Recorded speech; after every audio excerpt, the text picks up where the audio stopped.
4 ค่ำหรือว่า5 ค่ำแล้วนะวันนี้ก็จะเลยออกรายการเกี่ยวกับธรรมะคำสั่งสอนขององค์สมเด็จพระสัมมาสัมพุทธเจ้าก็จะเอาเนี่ยเกี่ยวกับเหตุการณ์ที่มันเกิดขึ้นที่ผ่านมา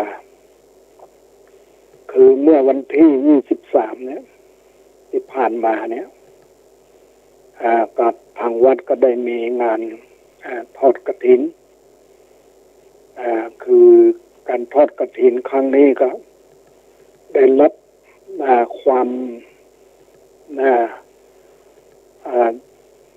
ผู้ที่มีจิตศรัทธาคือแม่น้อยกันทิยะพร้อมกับลูกหลานได้นำผ้ากฐินมาทอดพร้อมกับคณะศรัทธาวัดไม้ห้วยทรายเนี่ยคือหมู่ที่4หมู่ที่15และศรัทธาอื่นๆที่ได้มาร่วมกันก็มีได้มาร่วมกันในการทอดกฐินครั้งนี้ก็รู้สึกว่าการทอดกฐินครั้งนี้นั้นก็ถือว่าเป็นนั้นคือว่าเป็นศรัทธาที่รู้จักกันมานะตั้งแต่เมื่ออยู่บ้านสัมปตองวัดอินทขินนะคนกันเนี่ยหมายความว่าคนเก่านั้นมีจิตศรัทธาที่จะมาทอดเมื่อก่อนนี่ก็มาทอดพระป่านะก็ไปเนี่ยไปบูรณะไปริเริ่มสร้างที่พระธาตุจอมสติที่นั่นน่ะที่ทะเลสาบครั้งนี้เป็นกับว่าอยากจะมาทอดแต่ก็มาทอดอันนี้ก็นับว่าเป็นที่ว่าเป็นศรัทธาที่เคยอยู่เมื่อก่อนเนี่ยเคยเนี่ยไปบิณฑบาตไปอย่างเนี้ยแล้วมันก็มีความนั่นอยู่นะมีความระลึกถึงแล้วก็ได้มาพร้อมเนี่ยร่วมกันทอดแล้วก็อันนี้นะก็คิดแล้วว่าในงานทอดกฐินครั้งนี้นะเราก็ว่าอยากจะมีการสืบชะตาพร้อมแม่น้อยนี่เป็นก็ว่าอายุ88แล้วแล้วก็อยากจะทำบุญนั่นเชียวทอดกฐินเชียวเป็นว่าอย่างนี้เราก็อยากจะคิดว่าจะสืบชะตาอย่างแต่ว่ามันเวลามันบัดนั้นเวลามันบ่อำนวยก็เลยบ่ได้นั้นแต่ว่าก็เลยมาคิดว่าเราก็มาพูดในการเนี่ยออกสถานีวันนี้แล้วก็ศรัทธาทั้งหลายที่ได้มาร่วมวันนั้นเพื่อจะได้เนี่ยกล่าวที่ว่าการทำบุญนะวันนั้นเราก็ได้กล่าวถึงเรื่องการที่การทำบุญทอดกฐินเนี่ยหมายความว่าเพื่อจะที่มาทอดนี่ก็เพื่อระลึกถึงคำสั่งสอนขององค์สมเด็จพระสัมมาสัมพุทธเจ้าว่าเมื่อพระสงฆ์องค์เจ้าอยู่จำพรรษาแล้วเนี่ยก็ออกพรรษาแล้วก็ควรที่จะได้รับผ้ากฐินนี่อันนี้เราก็ทำตามพระพุทธเจ้าเป็นอนุญาตเนี่ยแล้วอีกอย่างหนึ่งก็เป็นการส่งเสริมพระสงฆ์ที่อยู่จำพรรษาเพื่อได้รับอานิสงส์ในการที่จำพรรษาเนี่ยอยู่ครบ3 เดือนแล้วอันนี้ก็เราก็บอกว่าไอ้เนี่ยที่เรานั้นนี่นะที่เรา ที่เราได้รับเนี่ยนะก็เพื่อการส่งเสริมพระพุทธศาสนาแล้วอานิสงส์ก็ย่อมจะได้ผู้ที่ถวายก็ย่อมจะได้รับอานิสงส์ที่ได้ส่งเสริมให้พระสงฆ์องค์เจ้าได้อยู่จำพรรษาแล้วเนี่ยแล้วก็นี่ละในเมื่อการสนับสนุนในการคือพระสงฆ์องค์เจ้าได้อยู่จำพรรษาแล้วกับเนี่ยอันนี้ก็วันนั้นก็ได้กล่าวถึงเรื่องว่าเหตุการณ์ฮือตามเนี่ยการฮือสร้างวัดสร้างวาฮือพระสงฆ์องค์เจ้าได้อยู่ได้จำพรรษาได้อยู่ปฏิบัติธรรมกันแล้วก็นี่แหละผู้ที่ได้ส่งเสริมอย่างนี้นะแล้วครอบครัวก็ย่อมจะมีความอบอุ่นคือว่าได้ส่งเสริมเพื่อพระสงฆ์องค์เจ้าได้อยู่จำพรรษาอยู่ประพฤติปฏิบัติธรรมอยู่เนี่ยอันนี้การนั้นนะได้วันนั้นก็ได้กล่าวถึงเรื่องอย่างนี้แล้วก็ได้กล่าวถึงเรื่องว่าบางทีก็เนี่ยคนเรามาทำบุญวันนั้นก็คิดว่าก็คงจะมีนั่นนะมีปิติกันมีปิติในการที่ได้ทำบุญแต่ว่าเราก็บอกว่าปิตินี่นะมันก็เราก็เอาอย่างพระเจ้าอาสาสตูเนี่ยว่าเมื่อพบพระพุทธเจ้าแล้วเนี่ยก็เกิดปิตินะแต่ว่าบัดได้เข้าถึงมรรคนะบัดได้เข้าถึงมรรคผลเนี่ยบัดได้เข้าถึงมรรคบัดได้เข้าถึงผลพอจะได้พอพระเจ้าอาสาสตูนี่ก็ได้ปิตุฆาตฆ่าบิดาเนี่ยแล้วก็เอาเรื่องกันเนี่ยอนันตริยกรรมเนี่ยคือปิตุฆาตฆ่าบิดามันตุฆาตฆ่ามันดาอรหันตฆาตฆ่าพระอรหันต์ทำโลหิตตุพบาทเลือดพระบาทของพระพุทธเจ้าอย่างเนี้ยเรียกว่าเป็นว่าห้ามมรรคห้ามผลอันนี้ห้ามมรรคห้ามผลก็คือมันไม่ได้หนทางนั่นแหละเนี่ยอันนี้เป็นว่าดังนั้นเนี่ยเรียกว่าการที่เราเนี่ยบางทีก็มีนั่นอยู่กับปิติมันก็มีอยู่แต่ว่ามันยังไม่ได้มรรคไม่ได้ผลแต่ว่าอย่างใดก็ตามเนี่ยเรื่องปิตินี่นะความปิตินี่มันก็นั่นอยู่แล้วก็แต่ว่าเราเนี่ยเอาไว้ทำศาลากลิวิจาสุมาพิจารณาแล้วเนี่ยการปิติมันขึ้นนะมันขึ้นมันเป็นนั้นอยู่ก็ทำนั้นอยู่นะก็เป็นการที่ดีคือว่าปิติเนี่ยมันเกิดขึ้นแล้วก็นั้นอยู่ในธรรมในธรรมศาลากลิมันจะอธิบายเรื่องปิติไว้แต่จะได้ก็ตามเรื่องอันนี้นะปิตินี่มันยังจะต้องคมนะปิติอยู่เราก็วันนั้นก็ได้บัดได้อย่างมักก็ได้เรื่องเกี่ยวกับปิตินี่แหละแต่จะได้ก็ตามนะเรื่อง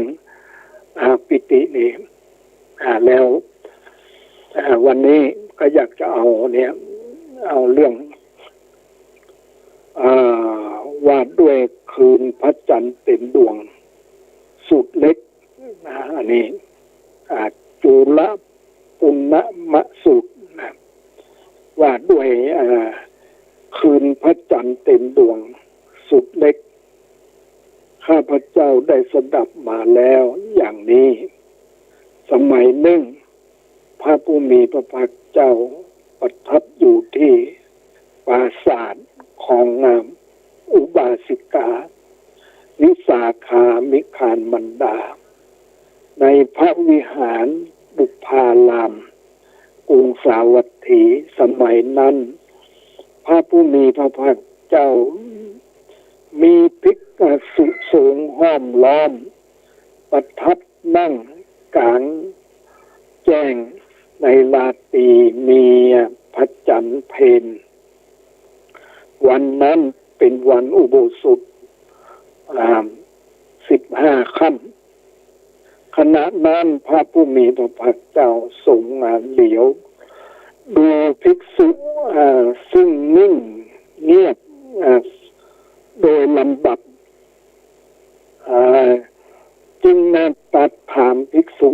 ทั้งหลายว่าภิกษุทั้งหลายอสัตตบุรุษจะพึงรู้จักอสัตตบุรุษว่าผู้นี้เป็นอสัตตบุรุษหรือไม่หนอเนี่ยเรื่องเดี๋ยวว่าอสัตตบุรุษเนี่ยจะพึงรู้จักอสัตตบุรุษนี่เรื่องอสัตตบุรุษนี่ก็คือเข้าใจง่ายๆก็คือผู้ที่บรรลุนะบรรลุหรือว่ามีโลภะโทสะโมหะครอบงำอยู่เนี่ยมันเนี่ยคนเรามันก็นั่นอยู่ถ้าหากยังมีกิเลสอยู่มีโลภะโทสะโมหะครอบงำอยู่เนี่ย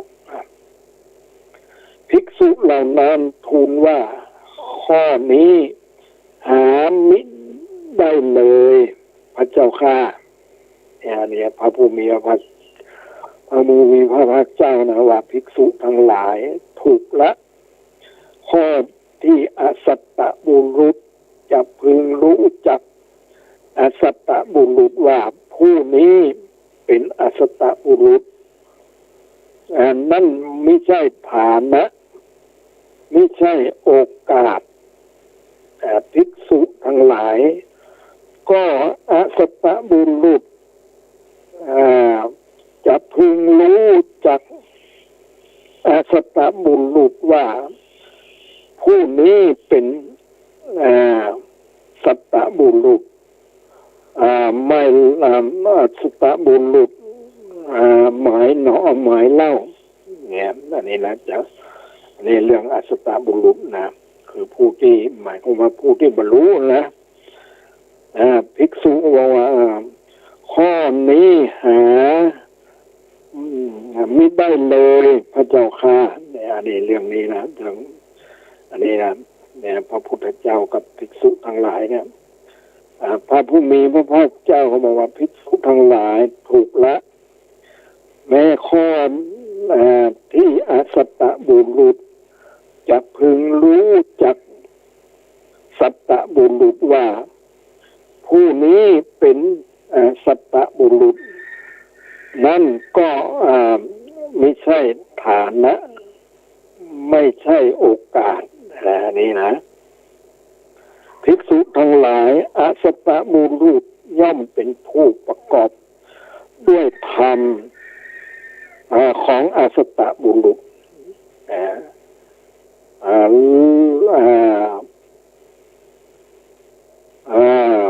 ภักดีต่ออสัตตบุรุษมีความคิดเห็นอย่างอสัตตบุรุษมีความรู้อย่างอสัตตบุรุษมีถ้อยคำอย่างอสัตตบุรุษมีการงานอย่างอสัตตบุรุษมีความเห็นอย่างอสัตตบุรุษย่อมให้ทานอย่างอสัตตบุรุษนี่นะอย่างใดเนี่ยนะภิกษุทั้งหลายก็อสัตตบุรุษเป็นผู้ประกอบด้วยธรรมของอสัตตบุรุษอย่างไรนะภิกษุเนี่ยว่าภิกษุทั้งหลายเนี่ยก็อสัตตบุรุษเป็นผู้ประกอบด้วยธรรมของอสัตตบุรุษอย่างใดคืออสัตตบุรุษในโลกนี้เป็นผู้ไม่มีศรัทธาไม่มีหิริไม่มีโอตตัปปะมีสุตตะน้อยเกียจคร้านมีสติหลงลืม มีปัญญาสามภิกษุทั้งหลายอย่างนี้แลอสัตตบุรุษชื่อว่าเป็นผู้ประกอบด้วยธรรมของอสัตตบุรุษภิกษุทั้งหลายอสัตตบุรุษเป็นผู้ภักดีต่ออสัตตบุรุษอย่างไรคืออสัตตบุรุษในโลกนี้มีสามณพราหมณ์ชนิดที่ไม่มีศรัทธาไม่มีหิริไม่มีโอตตัปปะมีสุตตะน้อยเกียจคร้านมีสติหลงลืมมีปัญญาสามเป็นมิตรเป็นสหายภิกษุทั้งหลายอย่างนี้แลอสัตตบุรุษชื่อว่าเป็นผู้ภักดีต่ออสัตตบุรุษภิกษุทั้งหลายอสัตตบุรุษเป็นผู้มีความคิดอย่างอสัตตบุรุษอย่างไรคืออสัตตบุรุษในโลกนี้ย่อมคิดเบียดเบียนตนเองบ้างคิดเบียดเบียนผู้อื่นบ้างคิดเบียดเบียนทั้งตนเองและผู้อื่นทั้งสองฝ่ายบ้างภิกษุทั้งหลายอย่างนี้แลอสัตตบุรุษชื่อว่าเป็นผู้มีความคิดอย่างอสัตตบุรุษภิกษุทั้งหลายอสัตตบุรุษเป็นผู้มีความรู้อย่างอสัตตบุรุษอย่างไรคืออสัตตบุรุษในโลกนี้ย่อมรู้เพื่อเบียดเบียนตนเองบ้างรู้เพื่อเบียดเบียนผู้อื่นบ้างรู้เพื่อเบียดเบียนทั้งทั้งตนเองและผู้อื่นทั้งสองฝ่ายบ้างภิกษุทั้งหลายอย่างนี้แลอสัตตบุรุษชื่อว่าเป็นผู้รู้อย่างอสัตตบุรุษภิกษุทั้งหลายอสัตตบุรุษเป็นผู้มีถ้อยคำอย่างอสัตตบุรุษอย่างไรคืออสัตตบุรุษในโลกนี้เป็นผู้มักพูดเท็จพูดส่อเสียดพูดคำหยาบเจรจาเพ้อเจ้อภิกษุทั้งหลายอย่างนี้แลอสัตตบุรุษชื่อว่าเป็นผู้มีถ้อยคำอย่างอสัตตบุรุษภิกษุทั้งหลายอสัตตบุรุษเป็นผู้มีการงานอย่างอสัตตบุรุษอย่างไรคืออสัตตบุรุษในโลกนี้มักเป็นผู้เป็นผู้ทำชีวิตสัตว์ให้ตกล่วงมักถือเอาสิ่งของที่เจ้าของไม่ได้ให้มักประพฤติผิดในการภิกษุทั้งหลายอย่างนี้แลอสัตตบุรุษชื่อว่าเป็นผู้มีการงานอย่างอสัตตบุรุษภิกษุทั้งหลายอสัตตบุรุษเป็นผู้มีความเห็นอย่างอสัตตบุรุษอย่างไรคืออสัตตบุรุษในโลกนี้เป็นผู้มีความเห็นอย่างนี้ว่าทานที่ให้แล้วไม่มีผลยันที่บูชาแล้วไม่มีผลการสังเวยที่บวงสรวงแล้วไม่มีผลผลวิบากของกรรมที่ทำดีทำชั่วแล้วไม่มีแล้วไม่มีโลกนี้ไม่มีโลกอื่นไม่ มารดาไม่มีคุณบิดาไม่มีคุณสัตว์ที่เป็นอุปาติกะไม่มีสมณพราหมณ์ทั้งหลายผู้ดำเนินชอบปฏิบัติชอบซึ่งประกาศในโลกนี้โลกอื่นให้แจ่มแจ้งเพราะรู้ยิ่งด้วยตนเองในโลกไม่มีภิกษุทั้งหลายอย่างนี้แลอาสัตตบุรุษชื่อว่าเป็นผู้มีความเห็นอย่างอาสัตตบุรุษภิกษุทั้งหลายอาสัตตบุรุษย่อมให้ทานอย่างอาสัตตบุรุษอย่างไรคืออาสัตตบุรุษในโลกนี้ย่อมให้ทานโดยไม่เคารพให้ทานไม่ใช่ไม่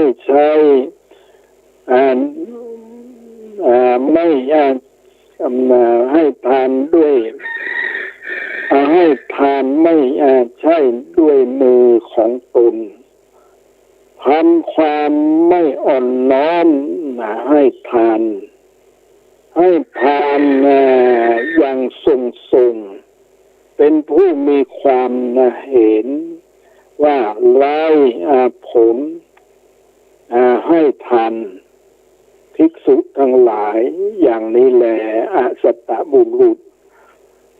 ชื่อว่าย่อมให้ทานอย่างอาสัตตบุรุษอันนี้นะภิกษุทั้งหลายอย่างอาสัตตบุรุษอย่างนี้มีการงานอย่างอาสัตตบุรุษอย่างนี้มีความเห็นอย่าง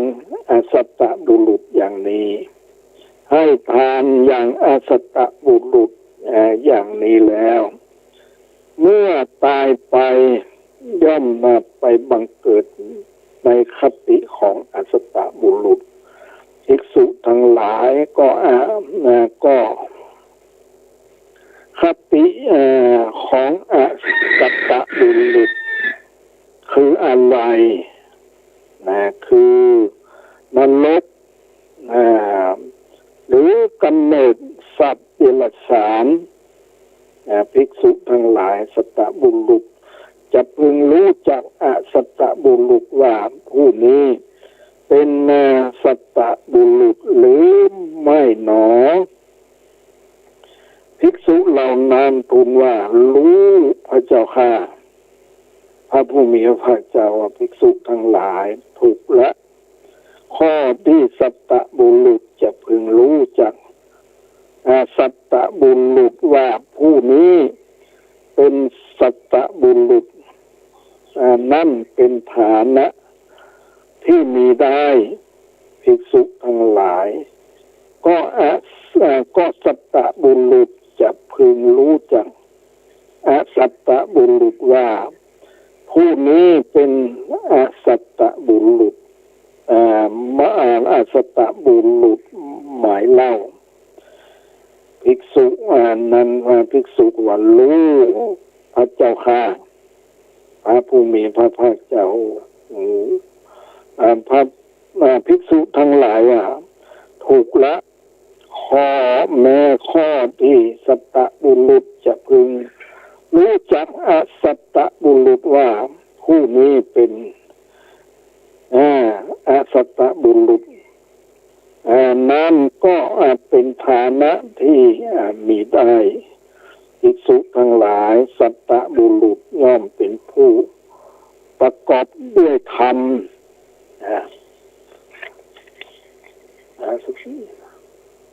ของสัตตบุรุษภักดีต่อสัตตบุรุษมีความคิดอย่างสัตตบุรุษมีความรู้อย่างสัตตบุรุษมีถ้อยคำอย่างสัตตบุรุษมีการงานอย่างสัตตบุรุษมีความเห็น อย่างสัตตบุรุษย่อมให้ทานอย่างสัตตบุรุษภิกษุทั้งหลายสัตตบุรุษเป็นผู้ประกอบด้วยธรรมของสัตตบุรุษอย่างไรคือสัตตบุรุษในโลกนี้เป็นผู้มีศรัทธามีหิริมีโอตตัปปะมีสุตตะมากมีความนาเพียรปราลบแล้วมีสติตั้งมั่นมีสติตั้งมั่นมีปัญญาภิกษุทั้งหลายอย่างนี้แหละสัตตบุรุษที่ว่าเป็นผู้ประกอบด้วยธรรมของสัตตบุรุษอันนี้นะเรื่องเนี้ยเกี่ยวกับในธรรมเนี่ยในเนี่ยที่ว่านี่แหละคือสัตตบุรุษนะคือผู้รู้นะกับสัตตบุรุษผู้บรรลุอันนี้แล้วเกี่ยวกับเนี่ยธรรมเนี่ยว่าจะเอาธรรมเนี่ยสลากลิวิจารสูตรเนี่ยมากล่าวเรียกว่าเนี่ยนะคือว่าเรื่องปิติเนี่ยเรื่องความปิติเนี่ยมันก็มีกล่าวในธรรมสลากลิเนี่ยที่อธิบายไว้นะคือเราบางทีก็ทำบุญแล้วก็เนี่ยเกิดปิติเกิดอันนั้นมันในธรรมเนี่ยได้ฟังธรรมเนี่ยสลากลิวิจารสูตรบางทีก็ได้เกิดปิติขึ้นอันนี้มันก็เป็นปิตินี่ก็ยังนั่นอยู่จะต้องข่มต้องข่มมันบางทีก็น้ำตาไหลบางทีก็มีความสั้นๆแผ่สั้นๆไปทั่วตัวเนี่ยแต่ว่าไอ้ในอย่างที่ว่านี่แหละนะคือไอ้มันจะเข้าถึงมรรคผลเนี่ยเข้าถึงมรรคถึงผลเนี่ยมรรคก็คือหนทางที่เราเนี่ยจะต้องละซึ่งสังโยชน์สักกายทิฏฐิวิจิกิจฉาศีลปัตตปามาสเนี่ยตัดสังโยชน์เบื้องต่ำไปโอ้ได้เข้าแล้วเข้าถึงเนี้ยทำเนี่ยตัดสังโยชน์ได้3เนี่ยก็ได้หนทางเนี่ยเพราะว่าได้หนทางแล้วก็บอกไปนะบอกไปอันใบยภูมิแล้วนรกเป็นอสุรกายสัตว์เดรัจฉานบอกไปแล้วกับอย่างเนี้ยอย่างมาพระเจ้าสัตตูเนี่ยก็เพียงแต่ปิตินั้นอยู่อย่างแต่ปิติยังคุมนั้นอยู่แต่ว่ายังบ่ได้มรรคบ่ได้ผลอย่างบิดาของพระเจ้าชาติศัตรูบนก็ได้มรรคได้ผลได้ดวงตาเห็นธรรมเป็นพระโสดาบันบุคคลนะเป็นบุคคลที่ประเสริฐถึงแม้อันยังที่จะมีเกิดขึ้นเหตุการณ์ที่จะเกิดขึ้นเนี่ยแล้วการบาปต่างๆเนี่ยก็ทำมาได้เลยนะผู้เข้าถึงโสดาบันบุคคลเนี่ยผู้ใดจะทำบาปนี่มันก็รู้ว่าเป็นบาปห้ามบังทำอย่างเด็ดขาดผิดจิตใจเด็ดเดี่ยวอันนี้เรื่องในธรรมสลากลิวิจารสูตรนี่ก็จะเอามากล่าวพอเป็นนั้นนะพอเป็นที่เข้าใจบางอย่างอย่างสลากลิวิจารสูตรอันนี้เพื่อเป็นหิตะสุขะประโยชนะแก่มนุษย์โลกกับตังงาเตวันโลกเพื่อห้ามตัดเสียอย่างจัตุละอบายตั้งสี่มีนรกเป็นตนให้ได้พ้นจากเสียอย่างเปรตโลกลิลักษานโลกให้ได้ถึงอย่างสักกะโมกขธรรมคือเมืองฟ้าและนิพพานอันนามบ่รู้เท่าบ่รู้ตายนั่นแหละอนันตดูลาอานนท์แม่นว่าพระพุทธเจ้ากะกุสัน ทะอันตัดยังใหญ่ยธรรมตังสีประการด้วยตนด้วยดีหาปุกละผู้จักเทียบเตรียมบ่ได้และปุกละผู้จักมาสั่งสอนบ่ได้ชยัมภูโนหาชยัมภูโนหากตัดสรู้ด้วยตนหากเกิดมาด้วยตนด้วยดีด้วยใจและพระพุทธเจ้ากะกุสันทะตนนั้นก็เตียนย่อมเทศนาอย่างสลากลิปิจาสูตรอันนี้เพื่อ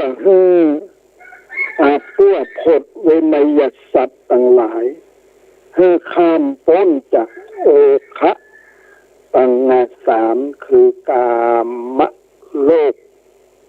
โอคะทิฏฐิโอคะภาวะโอคะให้พ้นจากนิวรณธรรมทั้งห้าคือกามสันตนีวัลณะพยาปะตะนีวัลณะทินะมิทะนีวัลณะอุทธัจจะนีวัลณะกุจจะนีวัลณะวิจิกิจสานีวัลณะแล้วข่มเสียฆ่าเสียด้วยตะทังกะปะหารและอวิคัมพนะปะหารและสัมมาเจตปะหารแล้วบ่ให้เกิดบ่ให้เป็นไปในภาวะสงสารให้ได้ถึงในลับปานอันบ่รู้เท่าบ่รู้ตายนั้นพระพุทธเจ้ากะกุสันทะตนนั้นก็เตียนย่อมเทศนาอย่างสลากลิปิจาสูตรอันนี้และอนันตตุลาอโนนแม่นว่าพระพุทธเจ้าตนที่ว่าโกนาคามนะตนนั้นอันตัดสรู้จัตุอริยะ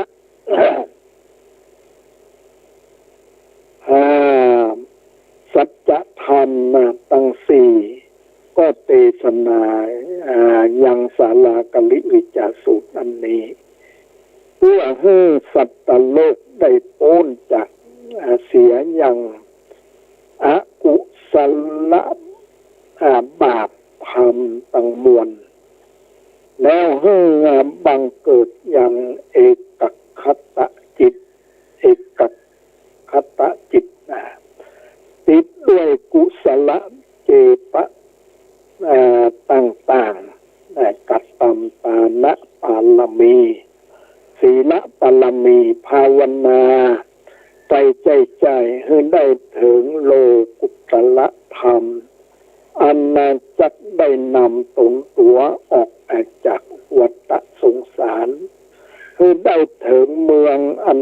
สุขเกษมยิ่งนักคือว่ามหานิพพาน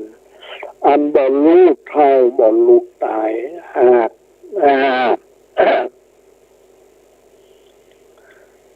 ปัสสัจจากภาวะตังสามนั่นและอนันตดุลาอานนท์แม่นว่าพระพุทธเจ้าตนที่ว่ากัสสปะอันตัดสรู้อย่างใหญ่ธรรมตั้งมวลด้วยตนด้วยดีและรู้อย่างสัจธรรมตั้งสี่คือว่าทุกขสัจจะสมุทัยสัจจะนิโรธสัจจะมรรคสัจจะรู้อย่างโลกตั้งสามคือกามโลกรูปโลกอรูปโลกและพระพุทธเจ้ากัสสปะตนนั้นก็เทศนาอย่างสลากลิวิจาสูตรอันนี้เพื่อมุทุกุณายังนามู ต์และเทวดาอินนาพรหมสเลนสมณพราหมณ์ทั้งหลายและอินดูคุณนายังจะอาตุพิทะปันนสัตทั้งหลายสี่จำพวกคือภิกขุภิกขุณีอุปาสกะอุปาสิกาทั้งหลายเพื่อจักตัดเสียยังกรรมสล่างสันเตหะตังมวลและตัดเสียยังลากะโทสะโมหะมานะทิฏฐิ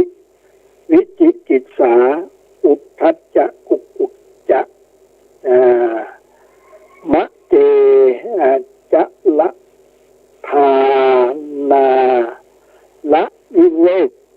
ละวิเวกจิตตะวิเวกจิตตะวิเวกนะเป็นประโยชนะ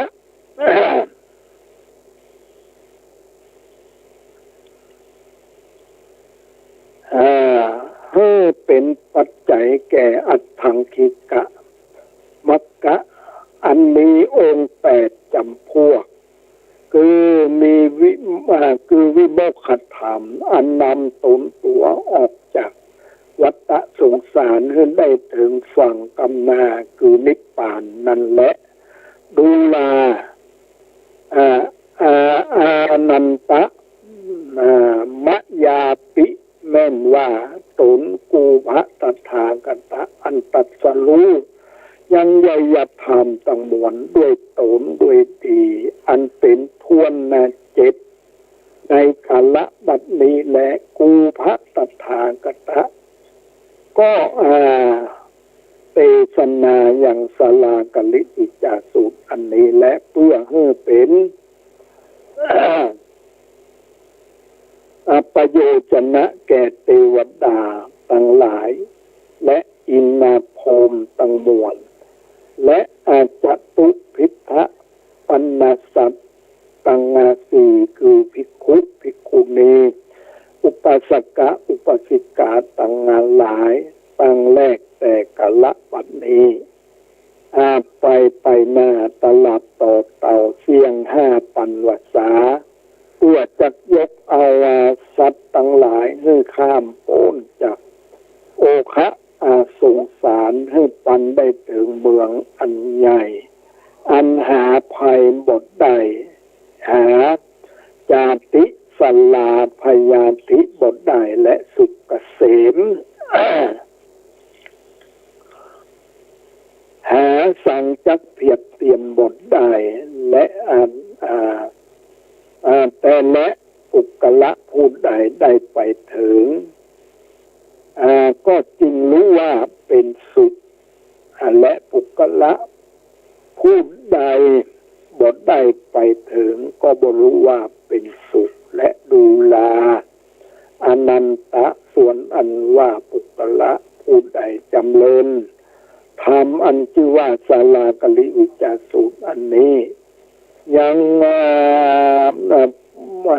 อันนี้ดังอ่านแม่นว่าปัจจุบันหันต่อหน้านี้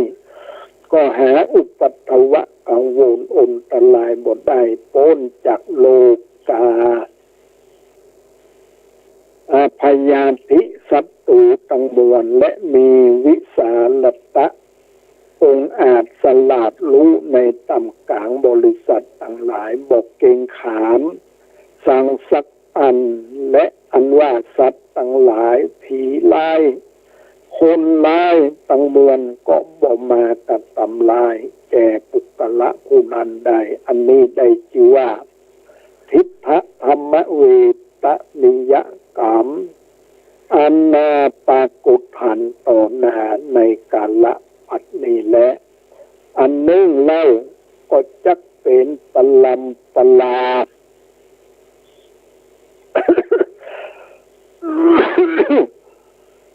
เวตนิยกรรม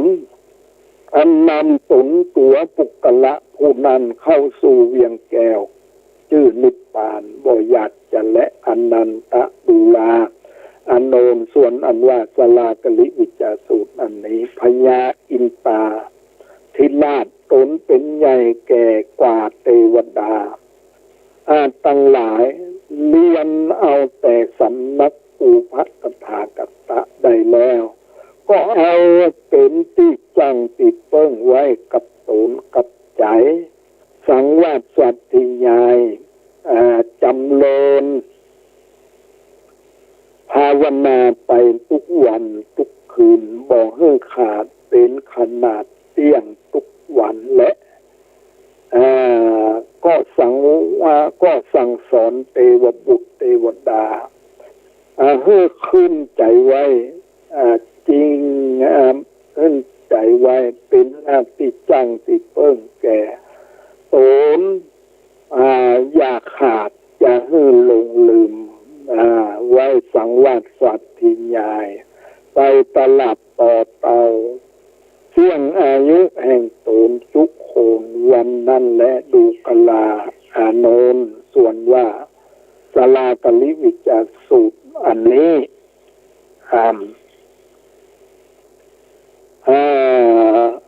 และจักได้จาคืออุลาทุลาทุลาตันดุลามะทุลาปุปภาลากะละลาดังนี้ชื่อว่าสลากลิปิจารสูตรและโกจิปุกกะโลอันว่าปุกกะละผู้ใดก็ดีคือว่าเต้าพญาก็ดีมหากษัตริย์ก็ดีเสนาอามาตย์และราชบริษัทตั้งหลายก็ดีสลมสามณพราหมณ์พ่อกาพ่อครัวและสะค่อยเศรษฐีพามมณะข้าบดีผู้ใดผู้หนึ่งก็ดีได้ล่ำเรียนเอาแล้วขึ้นใจไว้ในมโนทวารวิถีจิตเพื่อมั่นนากุลก็ดีและได้สูตรได้กล่าวด้วยปากด้วยใจ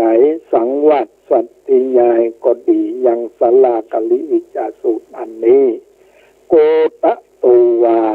แต่โคตรแต่นามนางก็ดีปัตตะตัววาแต่ตัวอักขละก็ดีโสปุกกะโลว่าปุกกะละผู้นั้นก็บอกหอนว่าจักตายด้วยสัตตลิสารตัวเครื่องขามอยากจ้ากาขนองมีตนว่าจางไล่มาไล่เงือไล่ควายไล่เสือหมีถีป่าไล่และงูน้อยงูใหญ่จักเข็ดแมงป่องหมูหมาไล่น้ำไล่ไฟไล่ตั้งหลายมวลฝูงอันนี้สักอันและอนันตะดูลาอโนนโสปุกกะโลอันว่าปุกกะละผู้นั้นก็บ่หอนจะตายด้วยภัยอันร้ายสักคาบก็นิสันตะพันละอานิสงส์อันได้รักษาจำเริญสังวาสสัตถิยายยังสลากลิวิจารอันนี้แม่นนอนหลับก็บอกฝันหานอย่างนิมิตอันลายอันน่ากวนพืชสับปงกัวสักแม่นตื่นขึ้นมาก็มีใจอันจิ้มบานงามในกาละนานทุกเมื่อและแม่นว่าเทวดาทั้งหลายก็อยู่รักษาอย่างปุกกะละผู้นั้นและก็อยู่สวดสดีหาพยานทิบทใดและบ่อหอนจักบ่หอนจักตายด้วยไม้ค้อนก้อนดินสักคาบและเต้าเว้นไว้แต่กามวิบากอันตนได้กระท ตอนไว้แต่บุพมาพระจาติหลอนบุพจาติหลังเมื่อก่อนหลอนหากได้กระตามอันนับอันเป็นเวลานุเวนต้อนกันไปมาใจในวัฏสงสารอันหาก้าวหาบุญบทใดขยะวัฏะเกิดแล้วดับไปใจในอเนกชาติอันนับบ่ได้นั้นและชลากาลิสลาปิตัสสะปิตุทะวิโตอุตตลังนะลาปิติเยจนาปะตะปฏิกานิสะมะตะนิสะมันตะนิละละติวาติ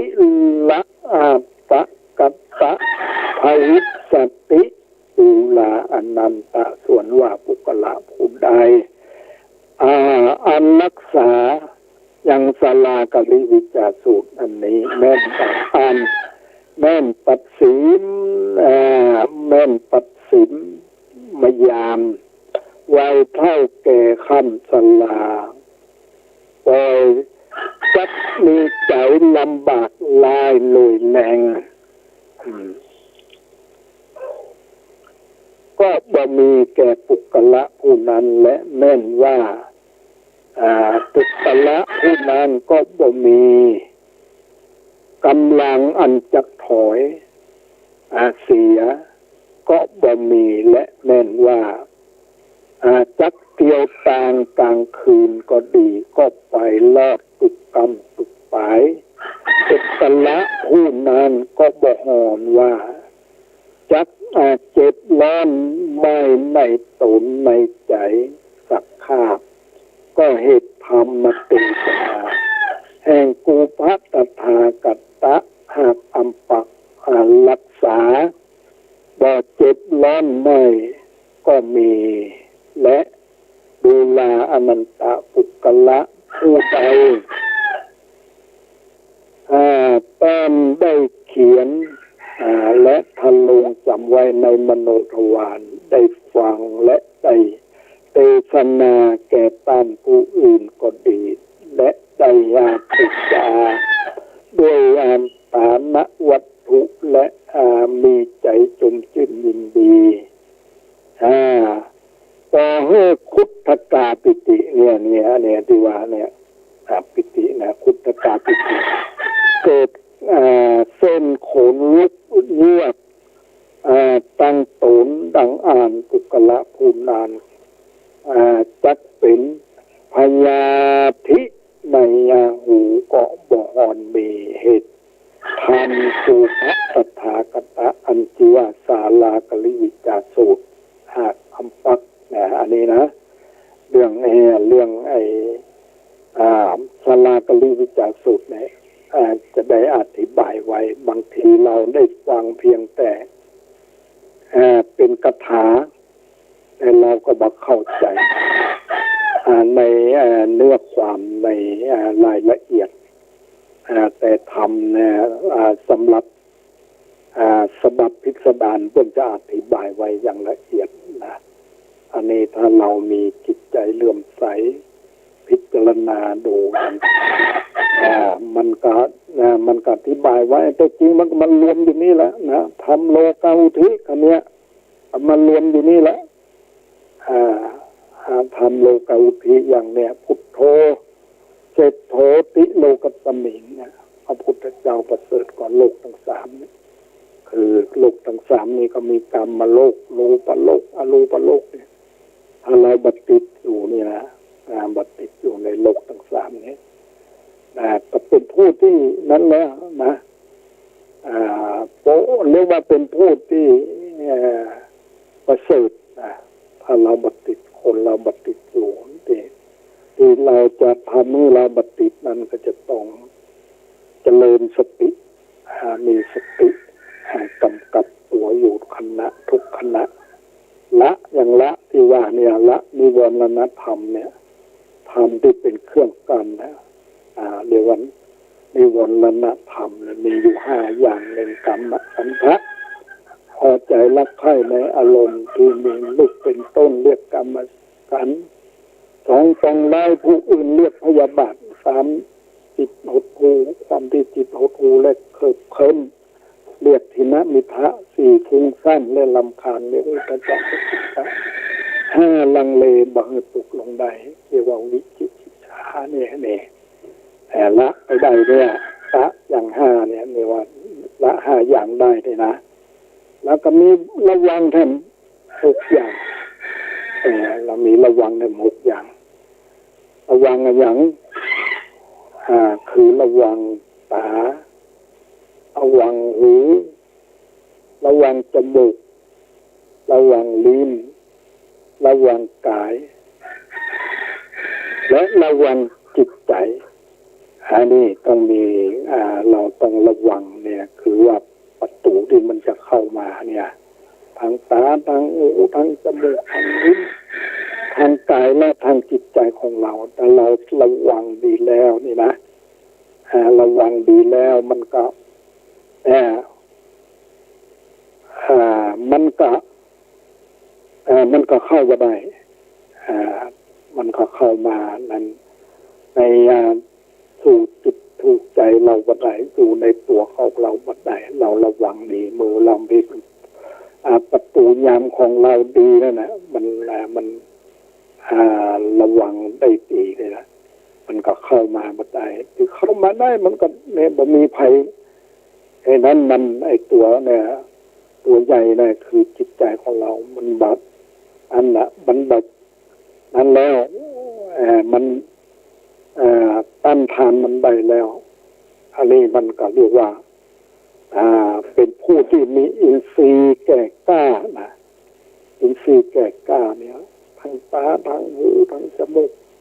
ทางลิ้นทางกายและทางจิตใจของเราเนี่ยถ้าอินทรีย์แก่กล้าแล้วก็ย่อมจะรู้ย่อมจะตัดสู้อันนี้เป็นเรื่องราวที่เราจะต้องศึกษานะเนี่ยถ้าเราละนิวรณธรรมแล้วได้แล้วก็เรารักษาทวารตั้ง6คือตาหูจมูกลิ้นกายใจใจเนี่ยมีอินทรีย์อันแก่กล้าก็สามารถที่จะตัดสู้รู้ธรรมคำสอนขององค์สมเด็จพระสัมมาสัมพุทธเจ้าอย่างผู้ที่ดวงตาเห็นธรรมก็เพราะว่ามีอินทรีย์อันแก่กล้าแล้วสะสมมาแล้วอบรมมาแล้วได้ยินได้ฟังมาแล้วก็นี่แหละมันจะป้องกันสิ่งต่างๆที่มันจะเข้ามาในตัวของเรามันต้องกลัวมันต้องกลัวมันจะเข้ามาถ้ามียามประตูของเรามันดีนะผู้รักษาประตูก็ดีเนี่ยอันนี้วันนี้ก็คิดว่าได้เวลาแล้วก็ขออนุโมทนากับท่านพระครูวิศวัตรท่านพระครูปริยัติและท่านผู้ฟังทั้งหลายก็ขอให้มีความสุขความเจริญโดยทั่วหน้ากันขออนุโมทนา